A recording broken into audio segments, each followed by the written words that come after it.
Steve Jobs is directed by Danny Boyle and it's written by Aaron Sorkin, but the thing with this movie is it's only 3 scenes. It's behind the scenes of 3 product launches in 1984, 1988, and 1998. And that made for a really different theater experience because of just how unconventional the structure is. So it only made sense to review each act separately because these 3 scenes are their own little short stories. Now the first act in 1984 is probably my favorite act because it was the one that was able to capture the hecticness of the behind the scenes stuff the best. The first act has 0 time to slow down because there's always an issue going on. It's just all these interactions and conflicts that Steve Jobs has to deal with, and the fast-paced dialogue matches so well with the frantic tone. And also this is where Michael Fassbender's performance needs to be at its most arrogant, and he pulls it off perfectly. Fassbender is giving a very aggressive performance in the first act, and that's where I found to be the most compelling performance out of his 3. The role that Fassbender has is so challenging because he needs to have this constant dialogue and constant chemistry with Jeff Daniels, Seth Rogen, Kate Winslet,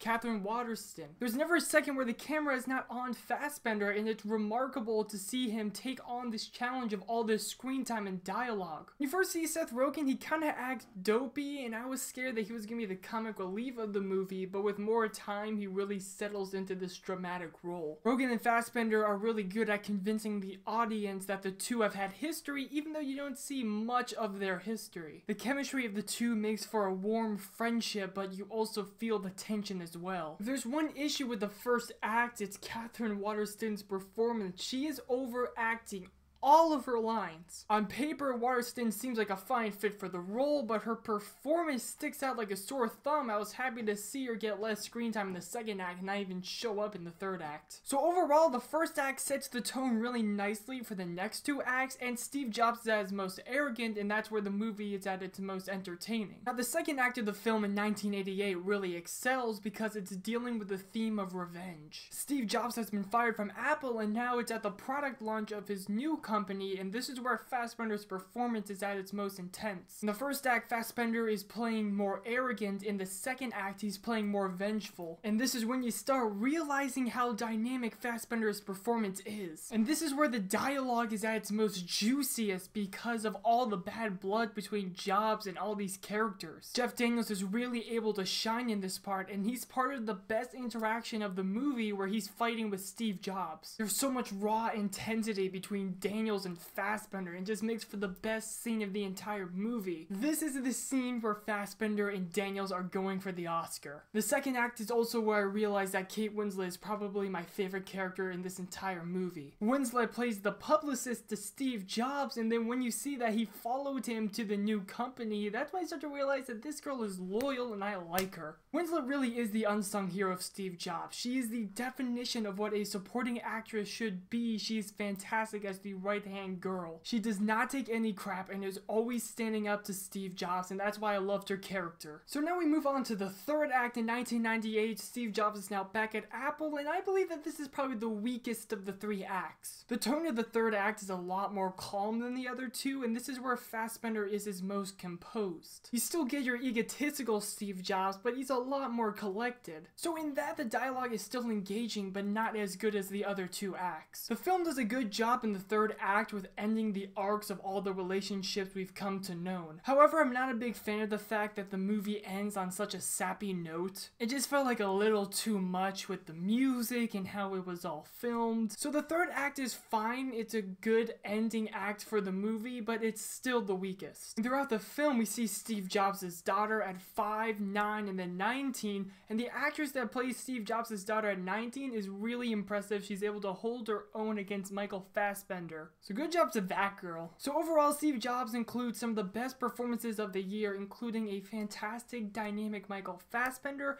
and Sorkin's script is perfect at all these interactions. Fassbender does not look like Steve Jobs in the first 2 acts of the movie, which is kind of an issue in the back of my mind, but you just gotta really understand that you gotta look at the performance, and the performance is great. And you also have Seth Rogen that is great, Kate Winslet that is great, and Jeff Daniels that is great. fantastic supporting cast that really works well with the character of Steve Jobs. And Sorkin's script is able to create compelling interaction after compelling interaction in a movie where it's just people talking. However, my only real overarching issue with the movie is the fact that a lot of the dialogue feels really redundant. Sometimes people are just having the same arguments that you've seen over and over again, and that doesn't work when you're trying to have these three acts be as separate as possible. A lot of dialogue and conflicts throughout the film feels really repetitive, and that really hinders the film from having these three different acts. However, Steve Jobs is really something special and different, and that's because of the unconventional structure that Sorkin did. It's a movie where you really gotta focus because the dialogue is really fast paced, and if you miss anything, you will be left behind. I'll give Steve Jobs 4 out of 5 reels.